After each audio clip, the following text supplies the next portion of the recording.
Hello, sun on my face. Hello, you who made the morning and spread it over the fields. Watch now how I start my day in happiness, in kindness.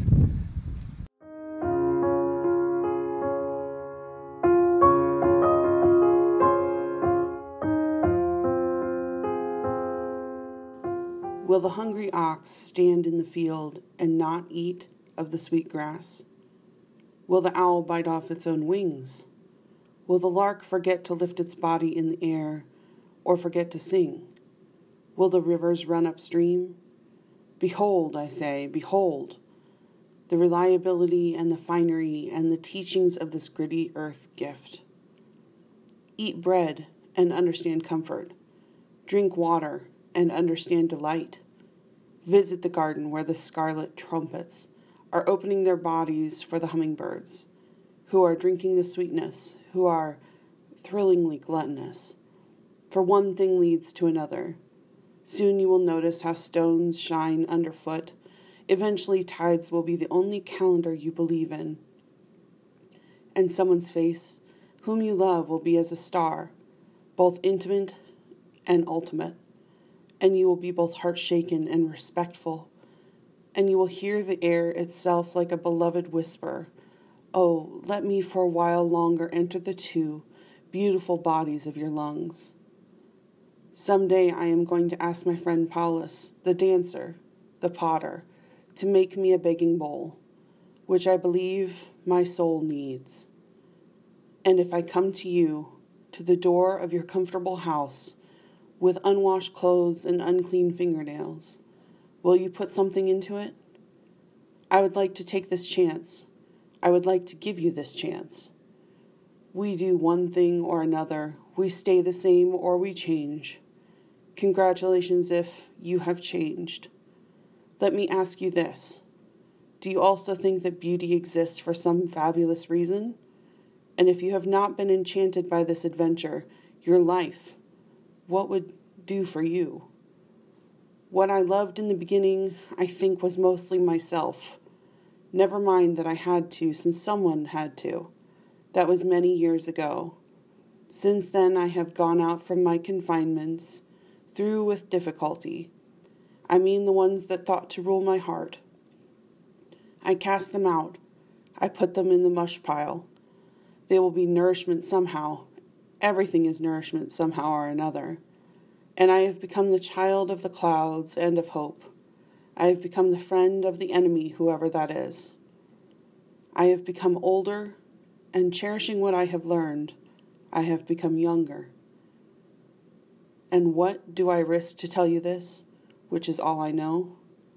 Love yourself, then forget it, then love the world.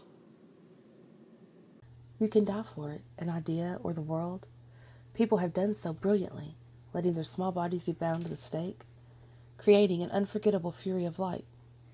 But this morning, climbing the familiar hills, in the familiar fabric of dawn, I thought of China and India and Europe, and I thought how the sun blazes for everyone just so joyfully as it rises under the lashes of my own eyes. And I thought, I am so many. What is my name? What is the name of the deep breath I would take over and over for all of us? Call it whatever you want. It is happiness. It is another way to enter fire. Every morning the world is created. Under the orange sticks of the sun, the heaped ashes of the night turn into leaves again, and fasten themselves to the high branches, and the ponds appear like black cloth on which are painted islands of summer lilies. If it's your nature to be happy, you will swim away along the soft trails for hours, your imagination alighting everywhere. And if your spirit carries within it the thorn that is heavier than lead, if it's all you can do to keep on trudging, there is still somewhere deep within you a beast shouting that the earth is exactly what it wanted. Each pond with its blazing lilies is a prayer heard and answered lavishly, every morning, whether or not you have ever dared to be happy, whether or not you have ever dared to pray. Ordinarily, I go to the woods alone, with not a single friend, for they are all smilers and talkers, and therefore unsuitable. I don't really want to be witnessed talking to the catbirds or hugging the old black oak tree. I have my way of praying, as you no doubt have yours. Besides, when I am alone, I can become invisible. I can sit on the top of a dune, as motionless as an uprise of weeds, until the foxes run by unconcerned. I can hear the almost unhearable sound of the roses singing. If you have ever gone into the woods with me, I must love you very much. Now, through the white orchard, my little dog romps, breaking the new snow with wild feet, running here, running there, excited, hardly able to stop. He leaps, he spins, until the white snow is written upon in large, exuberant letters, a long sentence expressing the pleasures of the body in this world. Oh, I could not have said it better myself. Last night the rain spoke to me slowly, saying what a joy to come falling out of a brisk cloud, to be happy again in a new way on the earth. That's what it said as it dropped, smelling of iron, and vanishing like a dream of the ocean into the branches and the grass below. Then it was over. The sky cleared. I was standing under a tree. The tree was a tree with happy leaves, and I was myself. And there were stars in the sky that were also themselves at which moment my right hand was holding my left hand, which was holding the tree, which was filled with stars and soft rain. Imagine the long and wondrous journey still to be ours. I worried a lot. Will the garden grow? Will the rivers flow in the right direction? Will the earth turn as it was taught? And if not, how shall I correct it? Was I right? Was I wrong? Will I be forgiven? Can I do better? Will I ever be able to sing? Even the sparrows can do it, and I am, well, hopeless. Is my eyesight fading? Or am I just imagining it? Am I going to get rheumatism? Lockjaw? Dementia? Finally, I saw that worrying had come to nothing, and I gave it up. And I took my old body and went out into the morning and sang. You do not have to be good. You do not have to walk on your knees for 100 miles through the desert repenting. You only have to let the soft animal of your body love what it loves. Tell me about despair, yours, and I will tell you mine. Meanwhile, the world goes on.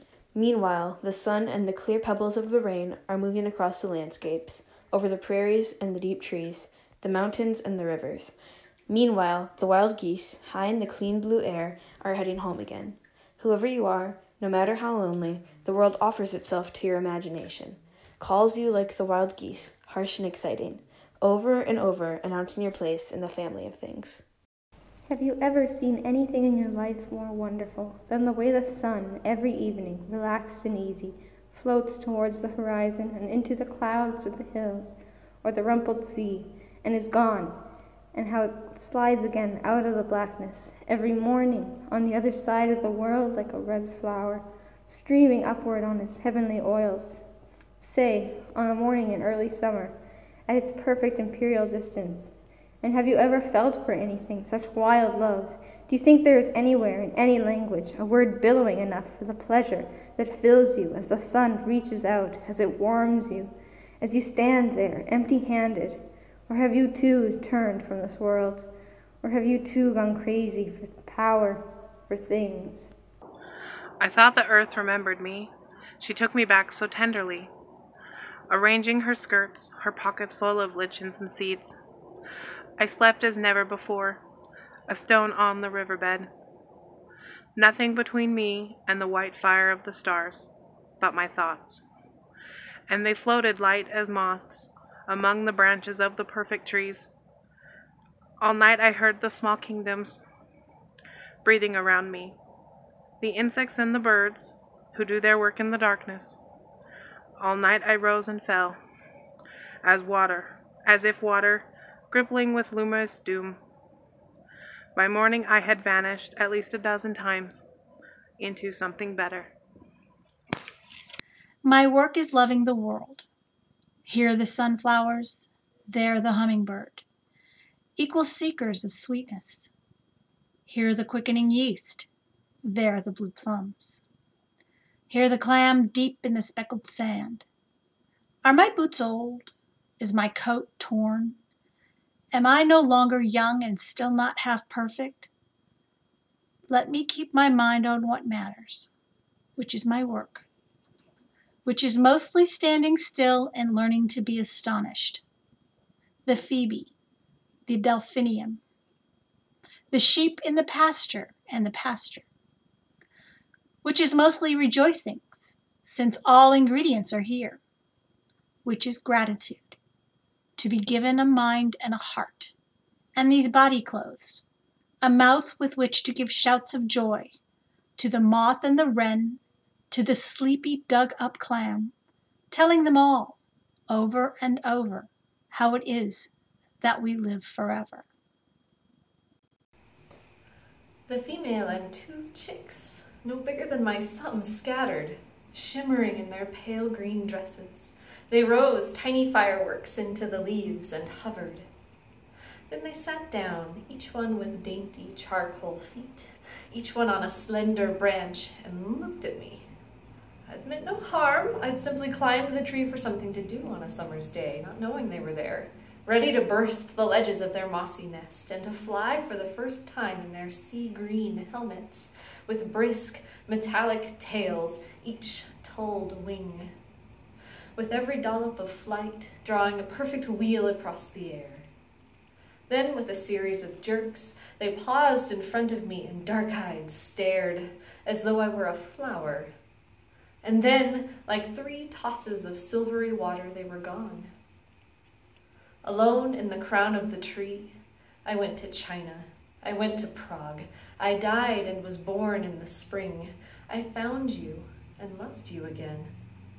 Later, the darkness fell, and the solid moon, like a white pond, rose. But I wasn't in a hurry. Likely I visited all the shimmering, heart-stabbing questions without answers before I climbed down. This morning, the green fists of the peonies are getting ready to break my heart as the sun rises, as the sun strokes them with his old buttery fingers, and they open. Pools of lace, white and pink, and all day the black ants climb over them, boring their deep and mysterious holes into the curls, craving the sweet sap, taking it away to their dark underground cities, and all day under the shifty wind, as in a dance to the great wedding, the flowers bend their bright bodies and tip their fragrance to the air and rise, their red stems holding all that dampness and recklessness gladly and lightly. And there it is again, beauty the brave, the exemplary, blazing open. Do you love this world? Do you cherish your humble and silky life? Do you adore the green grass with its terror beneath? Do you also hurry, half-dressed and barefoot, into the garden and softly, and exclaiming of their dearness, fill your arms with the white and pink flowers, with their honeyed heaviness, their lush trembling, their eagerness to be wild and perfect for a moment before they are nothing forever? Every day, I see or hear something that more or less kills me with delight, that leaves me like a needle in the haystack of light. It was what I was born for, to look, to listen, to lose myself inside this soft world, to instruct myself over and over in joy and acclamation. Nor am I talking about the exceptional, the fearful, the dreadful, the very extravagant, but of the ordinary, the common, the very drab, the daily presentations. O good scholar, I say to myself, How can you help but grow wise with such teachings as these?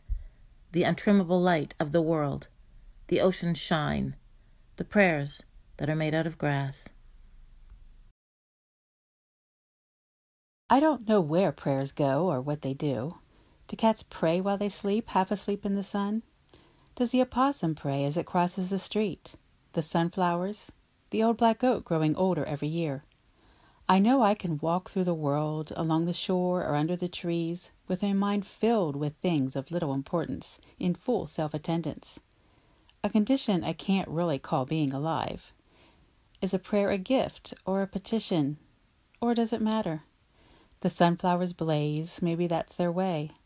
Maybe the cats are sound asleep, maybe not. While I was thinking this, I happened to be standing just outside my door with my notebook open, which is the way I begin every morning. Then a wren in the privet began to sing. He was positively drenched in enthusiasm. I don't know why, and yet, why not? I wouldn't persuade you from whatever you believe, or whatever you don't. That's your business. But I thought of the wren singing. What could this be if it isn't a prayer? So I just listened, my pen in the air. Today again, I am hardly myself. It happens over and over. It is heaven sent. It flows through me like the blue wave. Green leaves, you may believe this or not, have once or twice emerged from the tips of my fingers.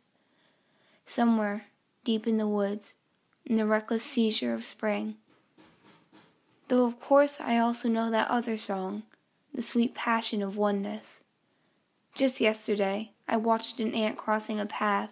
Through the tumbled pine needles she toiled. And I thought she will never have another life but this one.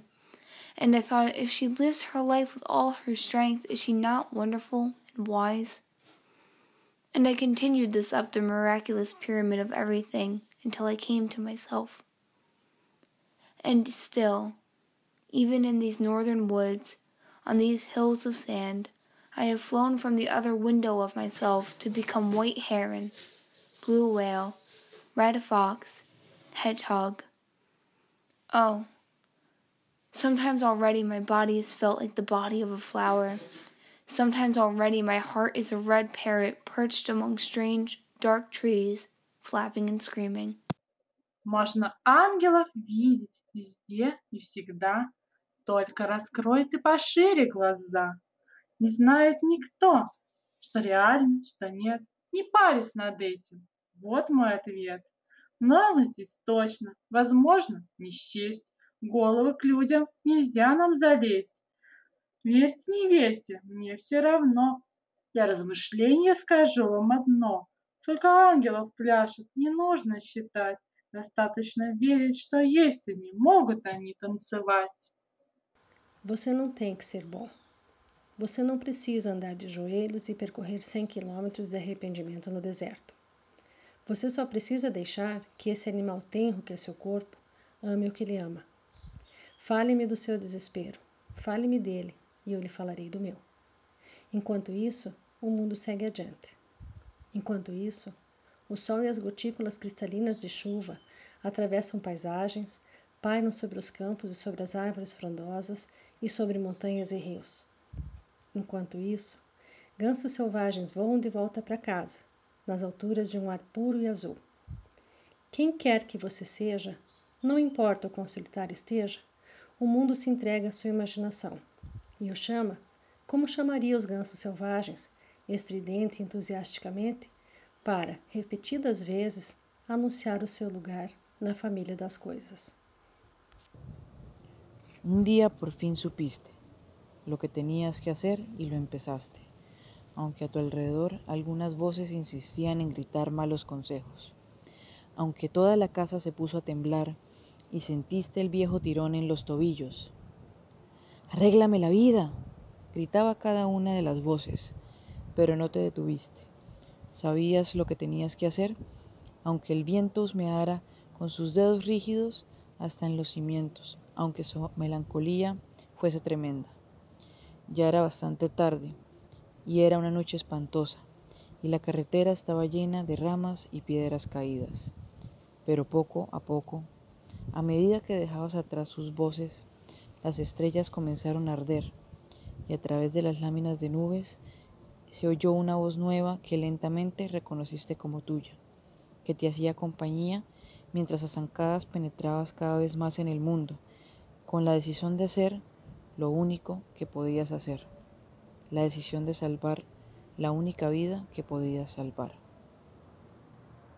For 40 years, the sheets of white paper have passed under my hands, and I have tried to improve their peaceful emptiness, put down little curls, little shafts of letters, words, little flames leaping. Not one page was less to me than fascinating, discursive full cadence, its pale nerves hiding in curves of the Q's, behind the soldierly H's, in the webbed feet of the W's. 40 years. And again this morning, as always, I am stopped as the world comes back, wet and beautiful. I am thinking, that language is not even a river, is not a tree, is not a green field, is not even a black ant traveling briskly, modestly, from day to day, from one golden page to another. What is this dark hum among the roses? The bees have gone simple, sipping, that's all. What did you expect? Sophistication? They're small creatures, and they're filling their bodies with sweetness. How could they not moan in happiness? The little worker bee lives, I have read, about 3 weeks. Is that long? Long enough, I suppose, to understand that life is a blessing. I have found them, haven't you, stopped in the very cups of the flowers, their wings a little tattered, so much flying about, to the hive, then out into the world, then back, and perhaps dancing, should the task be, to be a scout. Sweet dancing bee. I think there isn't anything in this world I don't admire. If there is, I don't know what it is. I haven't met it yet, nor expect to. The bee is small, and since I wear glasses so I can see the traffic and read books, I have to take them off and bend close to study and understand what is happening. It's not hard. It's in fact as instructive as anything I have ever studied. Plus, too, it's love almost too fierce to endure, the bee nuzzling like that into the blouse of the rose, and the fragrance, and the honey, and of course the sun, the purely pure sun, shining all the while over all of us. In their dreams, the bullets shine red as roses on their grandmother's cheeks. The horses gallop again over the children. The young man can't kill fast enough. In their dreams, they sleep with the moon, but mostly they drag their heels in the dust. They pour whiskey down their throats. They sharpen their knives on nothing but stones. They have rage drunk over their grandmothers. They have stumbled on the ghosts of the children. After that, all their nerves click like frozen leaves. They walk out under the branches of hopelessness. They think of this world, welcoming the bodies of their sons. Cold now, close to the edge, almost unbearable. Clouds bunch up and boil down from the north of the White Bear. This true-spitting morning, I remix his fat tracks, elastic suit. I think of summer with its luminous fruit, blossoms running to berries, leaves, handfuls of grain. My boat called us at the time when the love we have always had, secretly, for our own bonds. The hard knife-edged love for the warm river of their eye, beyond all else, maybe. That is what it means, the beauty of the blue shark cruising toward the tumbling seals. In the season of snow, in the immeasurable cold, we grow cruel but honest. We keep ourselves alive if we can, taking one after another the necessary bodies of others, the many crushed flowers. I go down to the edge of the sea. How everything shines in the morning light. The cusp of the whelk, the broken cupboard of the clam, the opened blue mussels, moon snails, pale pink and barnacle scarred, and nothing at all whole or shut, but tattered, split, dropped by the gulls onto the grey rocks and all the moisture gone. It's like a schoolhouse of little words, thousands of words. First you figure out what each one means by itself. The jingle, the periwinkle, the scallop full of moonlight. Then you begin, slowly, to read the whole story. She would come back, dripping thick water from the green bog. She would fall at my feet. She would draw the black skin from her gums in a hideous and wonderful smile.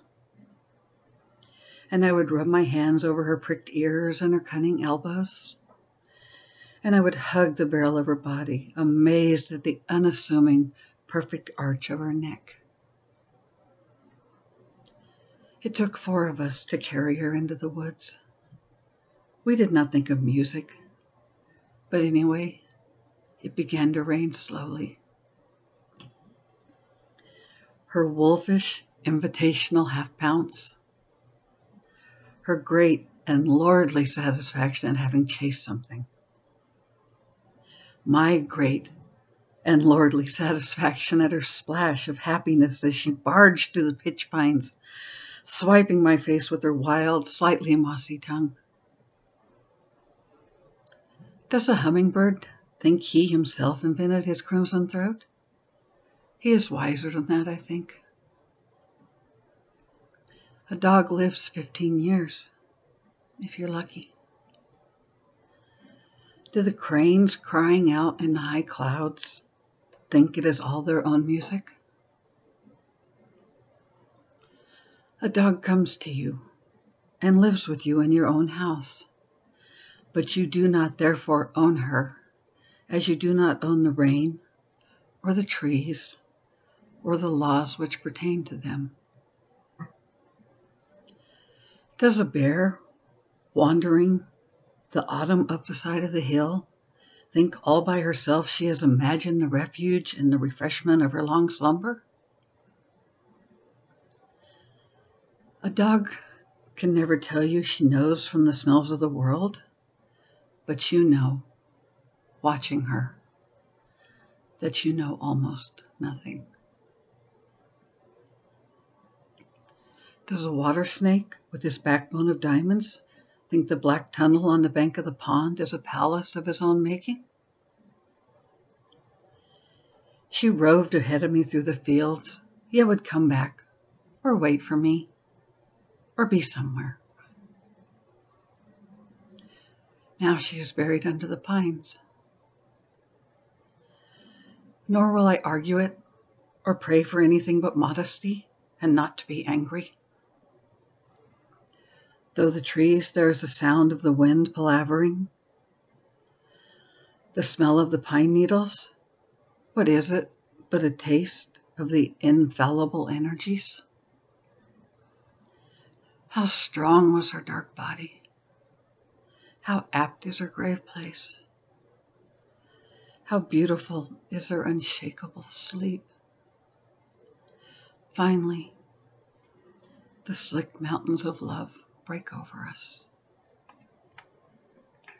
Last night an owl in the blue dark tossed an indeterminate number of carefully shaped sounds into the world in which, a quarter of a mile away, I happened to be standing. I couldn't tell which one it was, the bard or the great horned ship of the air. It was that distant. But anyway, aren't there moments that are better than knowing something, and sweeter? Snow was falling, so much like stars filling the dark trees that one could easily imagine its reason for being was nothing more than prettiness. I suppose if this were someone else's story, they would have insisted on knowing whatever is knowable, would have hurried over the fields to name it, the owl, I mean. But it's mine, this poem of the night, and I just stood there, listening and holding out my hands to the soft glitter falling through the air. I love this world, but not for its answers, and I wish good luck to the owl, whatever its name, and I wish great welcome to the snow, whatever its severe and comfortless and beautiful meaning. Listen, whatever it is you try to do with your life, nothing will ever dazzle you like the dreams of your body, its spirit longing to fly while the dead-weight bones toss their dark mane and hurry back into the fields of glittering fire where everything, even the great whale, throbs with song. The kingfisher rises out of the black wave like a blue flower. In his beak he carries a silver leaf. I think this is the prettiest world. So long as you don't mind a little dying, how can there be a day in your whole life that doesn't have its splash of happiness? There are more fish than there are leaves on 1,000 trees, and anyway, the kingfisher wasn't born to think about it, or anything else. When the wave snaps over his blue head, the water remains water. Hunger is the only story he has ever heard in his life that he could believe. I don't say he's right. Neither do I say he's wrong. Religiously, he swallows the silver leaf with its broken red river, and with a rough and easy cry I couldn't rouse out of my thoughtful body if my life depended on it, he swings back over the bright sea to do the same thing, to do it, as I long to do something, anything, perfectly. Did you see it, drifting all night on the black river? Did you see it in the morning, rising into the silvery air, an armful of white blossoms, a perfect commotion of silk and linen as it leaned into the bondage of its wings, a snowbank, a bank of lilies biting the air with its black beak? Did you hear it, fluting and whistling, a shrill, dark music, like the rain pelting the trees, like a waterfall knifing down the black ledges? And did you see it? Finally, just under the clouds, a white cross streaming across the sky, its feet like black leaves, its wings like the stretching light of the river. And did you feel it in your heart? How it pertained to everything. And have you, too, finally figured out what beauty is for? And have you changed your life? Night after night, darkness enters the face of the lily, which lightly closes its 5 walls around itself and its purse of honey and its fragrance, and is content to stand there in the garden, not quite sleeping. It may be saying in lily language some small words we can't hear, even when there is no wind anywhere. Its lips are so secret, its tongue is so hidden.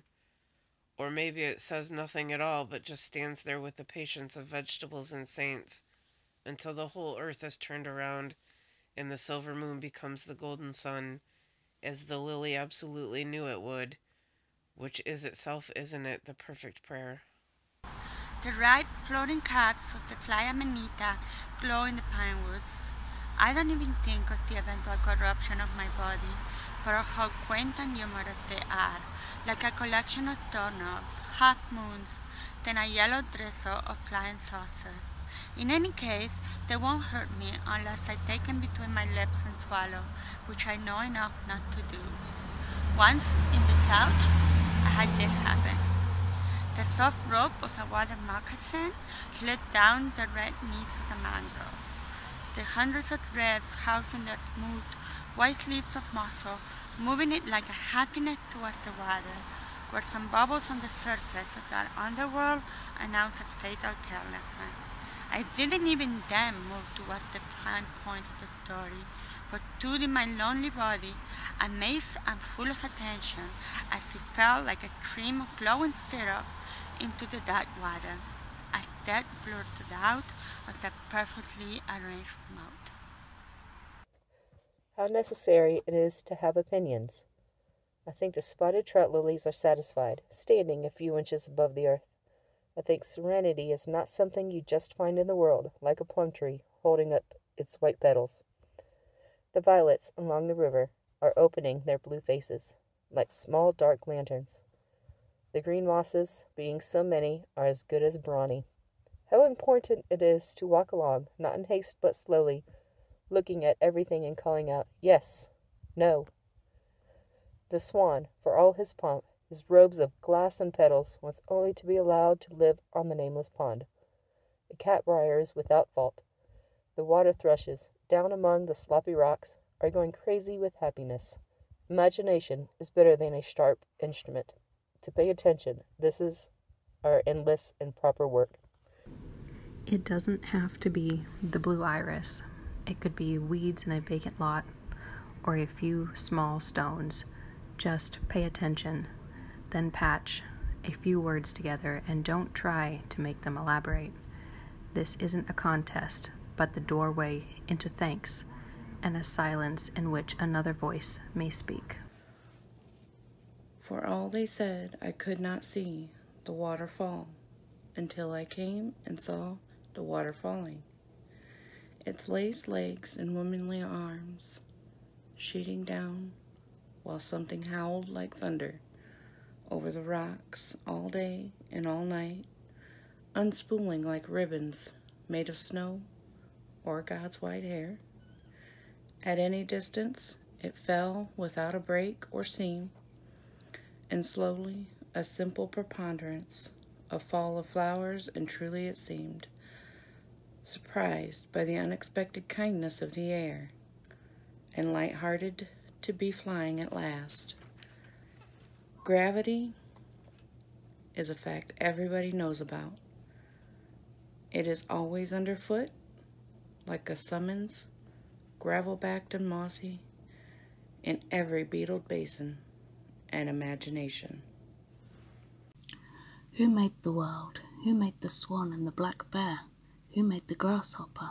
This grasshopper, I mean. The one who has flung herself out of the grass. The one who is eating sugar out of my hand. Who is moving her jaws back and forth instead of up and down. Who is gazing around with her enormous and complicated eyes. Now she lifts her pale forearms and thoroughly washes her face.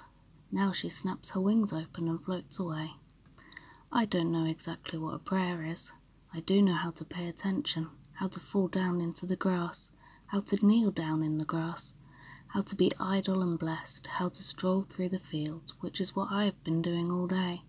Tell me, what else should I have done? Doesn't everything die at last and too soon? Tell me, what is it you plan to do with your one wild and precious life? I tied together a few slender reeds, cut notches to breathe across, and made such music you stood shock still.